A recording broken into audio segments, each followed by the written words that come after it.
கண்ணியமானவர்களே, கடனால் அழுது கொண்டு தற்கொலை செய்து கொள்ளலாம் என்ற அளவிற்கு மன உளைச்சலில் இருந்த மனிதனுக்கு கடன் தீர அல்லாஹ்வினுடைய உதவியை பெற்று தந்த ஒரு அற்புதமான திக்ர் ஒன்றை தான் இந்த ஒரு காணொளியில் நாம் பார்க்க போகிறோம். அஸ்ஸலாமு அலைக்கும்.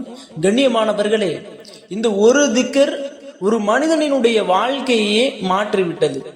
நாம் மரணிக்கலாம், நாம் மௌத்தாகி விடலாம் என்ற நோக்கத்திற்கு சென்ற ஒரு மனிதனை தன்னாலும் வாழ முடியும், தன்னுடைய கடனையும் தன்னுடைய ரப்பு அடைப்பான் என்ற ஒரு உறுதியையும் இன்னும் தன்னுடைய கடனையும் அடைக்க வைத்த ஒரு அற்புதமான திக்ர். அந்த திக்ர் எப்படி நடந்தது அப்படின்னா, சில தினங்களுக்கு முன்பு ஒரு மனிதன் என்னுடைய மஸ்ஜிதில் வந்து அழுது கொண்டிருந்தார். நானும் சும்மா தான் ஏதோ அல்லாட்ட துவா கேட்குறாங்க, தன்னுடைய ஹாஜத்துகளை கேட்குறாங்க அப்படின்ற மாதிரி நானும் அந்த இடத்தை விட்டு நகர்ந்துட்டேன். அசர் தொழுகை முடிகிறது. அசர் தொழுகை முடித்த பிறகு அந்த மனிதன் அந்த மஸ்ஜிதில் உட்கார்ந்து அழுது கொண்டு இருக்கிறார். பிறகு மகரீபுடைய தொழுகைக்கு நான் வருகிறேன். மகரீபுடைய தொழுகையிலும் அந்த மனிதன் அழுது கொண்டு இருக்கிறார். தூரத்திலிருந்து எனக்கு பார்க்கும் பொழுது ரொம்பவும் வருத்தமாக இன்னும் கஷ்டமாகவும் இருந்தது. என்ன பிரச்சனையோ, என்ன சோதனையோ, இது போன்று அழுது கொண்டு இருக்கிறாரே. அசர்லையும் இந்த ஒரு மனிதனை பார்த்தோம், அதே இடத்துல தான் உட்கார்ந்து அழுதாரு.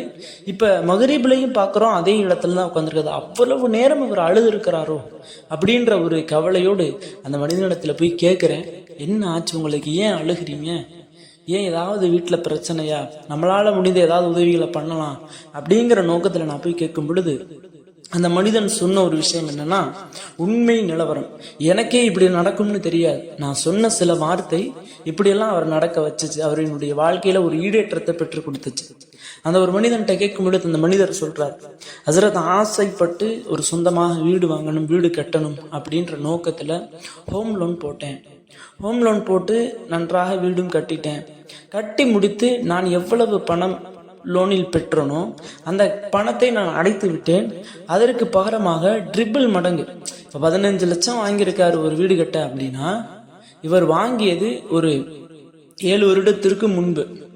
வாங்கிய பிறகு அந்த 15 லட்சத்தையும் அடைத்து முடித்து பிறகு இன்ட்ரெஸ்ட் மட்டுமே, வட்டி மட்டுமே என்னை 60 லட்சம் கட்ட சொல்றாங்க. ஹசரத், என்ன செய்யறதுன்னு தெரியல, அவ்வளவு பணத்துக்கு நான் எங்க போவேன், நான் மரணிக்கக்கூடிய கடைசி நாள் வரை நான் ஹோம் லோன் கட்டினாலும் அந்த கடனை என்னால் முடிக்க முடியாது, என்னுடைய பிள்ளையும் இந்த ஒரு கடன் பாதிப்புக்குள்ளாக்கும், நான் என்ன செய்யறதுன்னு தெரியல ஹஜரத், ரொம்ப தடுமாற்றமாக இருக்குது, நான் சம்பாதிக்கக்கூடிய சம்பாத்தியம் எல்லாவற்றையுமே அந்த ஹோம் லோனுக்கே கொண்டு போய் போடுற மாதிரி இருக்குது, என்னுடைய வீட்டுக்கு எந்த விதமான செலவினத்திற்கும் பணம் இல்லை, எந்த விதமான சம்பாத்தியமும் இல்லை, நான் என்ன செய்யறதுன்னு தெரியல ஹஜரத், அதான் என்ன பண்றதுன்னு தெரியாம தற்கொலையே செய்து கொள்ளலாமா அப்படிங்கிற அளவிற்கு நான் ஒரு மன உளைச்சலுக்கு ஆளாயிட்டேன், அதான் அல்லாட்ட அழுதுகிட்டு இருக்கேன் அப்படின்னு சொல்லி அந்த ஒரு மனிதன் என்னிடத்துல சொல்றார்.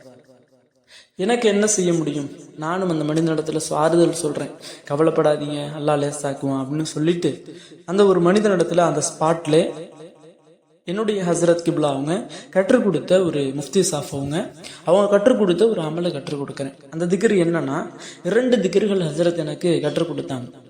சொந்தமாக வீடு கட்டுறதாக இருந்தாலும் சரி, அல்லது கடனை அடைக்கக்கூடிய விஷயமாக இருந்தாலும் சரி, அல்லது செல்வத்துல பரக்கத்து ஏற்படக்கூடிய விஷயமாக இருந்தாலும் சரி, இந்த ஒரு அமலை செய்ப்பா, இந்த ஒரு திக்ரை செய்ப்பா அப்படின்னு என்னுடைய ஹசரத் அவங்க ஓதக்கூடிய காலங்கள்ல எனக்கு சொல்லி கொடுத்தாங்க.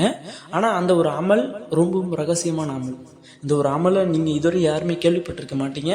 இன்னும் இந்த ஒரு அமல்கள், இந்த ஒரு திக்ர் வந்து எந்த விதமான தமிழ் புத்தகங்கள்லையுமே இருக்காது. ஏன்னா தமிழ் புத்தகங்கள் எந்த புத்தகத்திலையுமே இந்த ஒரு வஜீஃபா குறிப்பிடப்படலை.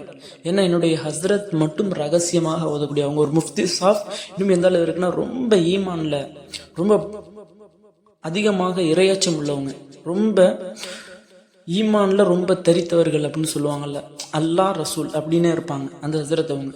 எப்படின்னா நிறைய உலமாக்களிடம் பையத் பெற்றிருக்காங்க. ஒரு அவுலியாக்களுக்கு கீழே உள்ள ஒரு தரஜால இருக்கக்கூடிய ஒரு ஹசரத். அந்த ஹசரத்தினுடைய ஊர் தேவபந்துன்னு சொன்னா வேற ஸ்டேட், வேற மாநிலம். அங்க போய் நான் ஓதினேன். அப்போது ஹசரத் அவங்க எனக்கு கற்றுக் கொடுத்த வார்த்தை, அந்த வார்த்தை அந்த ஒரு மனிதனுடைய வாழ்க்கையை மாற்றிடுச்சு. அந்த ஒரு மனிதனிடத்தில் சர்வ சாதாரணமாக நான் இப்போ என்னுடைய ரூமுக்கு என்னுடைய அறைக்கு போனேன். போயிட்டு என்ன செய்கிறது அப்படின்னு கொஞ்சம் நேரம் யோசிச்சுக்கிட்டே இருந்தேன். இது போன்ற ஒரு மனிதர் அழுகிறாரே அப்படின்னு. அப்போ ஹஸ்ரத் அவங்க சொன்ன சில திக்கர்கள் எனக்கு ஞாபகம் வந்தது. அப்போ ஹஸ்ரத் அவங்க சொன்ன திக்கரை நான் சில நோட்டுகளில் சில டைரியில் எழுதி வைப்பேன். அப்போ பழக்கமுடையவனாக இருந்தேன். அப்போ அந்த டைரியில் எடுத்து பார்க்கும் பொழுது இந்த ஒரு திக்கரை என்னுடைய கண்ணில் அல்லாஹ் தஆலா காட்டினா, அதை கொண்டு வந்து அந்த மனிதனிடத்தில் தமிழில் எழுதி கொடுத்தேன். இதை இன்ஷா அல்லாஹ் செய்யுங்க பாய், அல்லாஹ் உங்களுக்கு மனாமீதியை தருவான், உங்களுடைய கடனை நீக்குவான் அப்படின்னு சொல்லி அந்த ஒரு மனிதனிடத்தில் கொடுத்துட்டு போயிட்டேன்.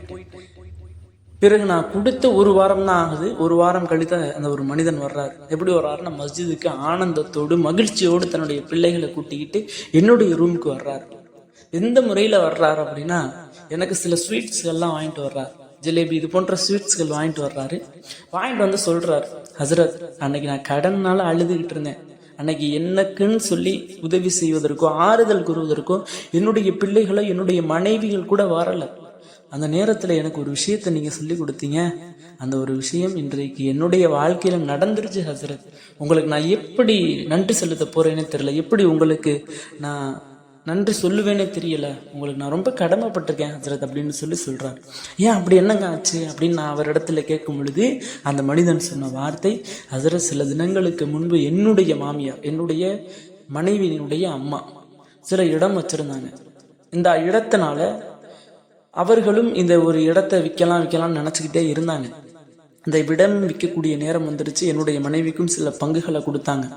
அந்த பங்குகளில் எனக்கு வந்த சில இடங்கள் என்னுடைய கடனை முழுசாக அடைப்பதற்கு ஒரு உதவியாக இருந்துச்சு. இப்போ 60 லட்சம் நான் கட்டணும் அப்படின்னா நீங்கள் வெறும் 15 லட்சம் அல்லது 20 லட்சம் கட்டினா உங்களுடைய கடனை க்ளோஸ் பண்ணிடலாம் இந்த ஒரு மந்த்துக்குள்ளே அப்படின்ற மாதிரி எனக்கு ஒரு ஸ்டேட்மெண்ட் அனுப்பியிருந்தாங்க. என்னுடைய வீட்டுக்கு ஒரு தபால் அனுப்பியிருந்தாங்க. அதையும் பார்த்தேன். இதுவும் எனக்கு கண்ணில் பட்டுச்சு. அதோடைய கிருபையால் அதை நான் விற்று என்னுடைய கடனை முழுவதுமாக அடைச்சு கொண்டேன் ஹசரத். இப்போது நானும் என்னுடைய குடும்பம் நிம்மதியாக சந்தோஷமாக இருக்கிறோம் ஹசரத். அதற்கான காரணம் என்னன்னா, நீங்கள் கற்றுக் கொடுத்த இந்த ஒரு அமல் தான். இந்த ஒரு அமலை இன்ஷா அல்லாஹ் நான் மவுத் வரையும் விடமாட்டேன் ஹஜரத் அப்படின்னு சொல்லி அந்த ஒரு மனிதன் சந்தோஷப்பட்டு போனார். இது போன்றுதான் உங்களுடைய வாழ்க்கையிலும் கடன் பிரச்சனை அதிகமாக இருக்குது. இன்னும் அடகு வைத்த நகையை மீட்ட முடியாமல் இருக்கிறீங்க, அல்லது பண பிரச்சனையாக இருக்குது அப்படின்னா இந்த ஒரே ஒரு திக்ரை இன்ஷா அல்லாஹ் ஒவ்வொரு தொழுகைக்கு பின்பும் நீங்கள் இந்த ஒரு அமலை செஞ்சுவாங்க. கண்டிப்பாக அந்த ஒரு மனிதனினுடைய வாழ்க்கையில் அல்லாஹ் எப்படி ஒரு சந்தோஷத்தையும் மகிழ்ச்சியும் ஏற்படுத்தி கொடுத்தானோ, உதவி செஞ்சானோ, அது போன்ற அல்லாஹ் உங்களினுடைய வாழ்க்கையிலும் உதவி செய்வான். திரும்பவும் சொல்றேன், இந்த ஒரு திக்கரை நீங்க எங்கேயுமே பார்க்க முடியாது. ரொம்பவும் ஸ்பெஷலான திக்கர். இந்த ஒரு திக்கரை நீங்க கூகுள்ல சர்ச் பண்ணாலும் கிடைக்காது. ஏன்னா உருது கிதாப்ல என்னுடைய ஹசரத் எனக்காக வேண்டி சொன்ன ஒரு திக்கர். அந்த ஒரு திக்கர் என்ன அப்படின்னா, எப்படி ஓத வேண்டும் அப்படின்னா, ஒவ்வொரு தொழுகைக்கு பின்பும் இன்ஷா அல்லாஹ் இந்த ஒரே ஒரு 2 திக்கர்களை ஒரு 10 முறை ஓதுங்க இன்ஷா அல்லாஹ். ஒரு நாளைக்கு 50 முறை ஓதி முடித்தீங்க அப்படின்னா ஒரே வாரத்தில் நீங்கள் ரிசல்ட்டை பார்ப்பீங்க. அந்த ஒரு திக்ர் என்ன அப்படின்னா, பிஸ்மில்லாஹிர் ரஹ்மானிர் ரஹீம், அல்லாஹும்ம இஜ்அல் அவ்ஸஅ ரிஸ்கிக அலைய இந்த கிப்ரி சின்னி வன்கிதாஇ உமுரி. திரும்பவும் சொல்றேன், அல்லாஹும்ம இஜ்அல் அவ்ஸஅ ரிஸ்கிக அலைய இந்த கிப்ரி சின்னி வன்கிதாஇ உமுரி. இந்த ஒரு திக்ரை ஒரு 10 முறை ஓதிக்கொள்ளுங்கள். இன்னும் பிறகு வல்லுஹா சூராவை ஒரு 10 முறை.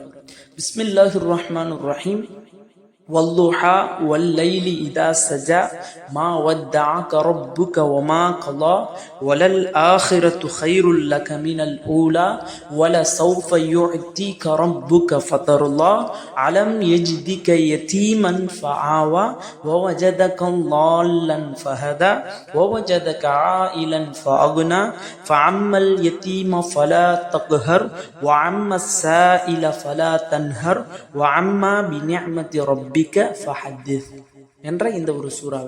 இது 2ஐயும் 10 முறை இது ஓதுனீங்க அப்படின்னாலே சில தினங்கள்ல உங்களுடைய கோடிக்கணக்கான கடன்கள் அடைக்கப்படும், உங்களுடைய வியாபாரங்கள்ல பரக்கத்து ஏற்படும், உங்களினுடைய செல்வங்கள்ல பரக்கத்தை அல்லாஹ் ஏற்படுத்தி தருவான், உங்களினுடைய ரிஸ்க்ல விசாலத்தன்மை அல்லாஹ் ஏற்படுத்தி தருவான். ஆக கண்ணியமானவர்களே, இன்ஷா அல்லாஹ் இந்த ஒரு அமலை செய்யுங்க. இந்த ஒரு அமலை செய்வதனால அல்லாஹ் தஆலா உங்களினுடைய வாழ்க்கையில முன்னேற்றத்தையும் இன்னும் ஈடேற்றத்தையும் இன்னும் அல்லாஹினுடைய உதவியும் உங்களுக்கு பெற்றுத் தருவானாக. ஆமீன் என்று துஆ செய்தவனாக இந்த ஒரு காணொலியை முடித்துக் கொள்கிறேன். இந்த ஒரு காணொலி தாங்களுக்கு பிடித்திருந்தால் ஷேர் செய்யுங்க, லைக் செய்யுங்க, கமெண்ட் செய்யுங்க, மறக்காம துஆ செய்யுங்க. அஸ்ஸலாமு அலைக்கும் வரஹ்மத்துல்லாஹி வபரகாத்துஹு.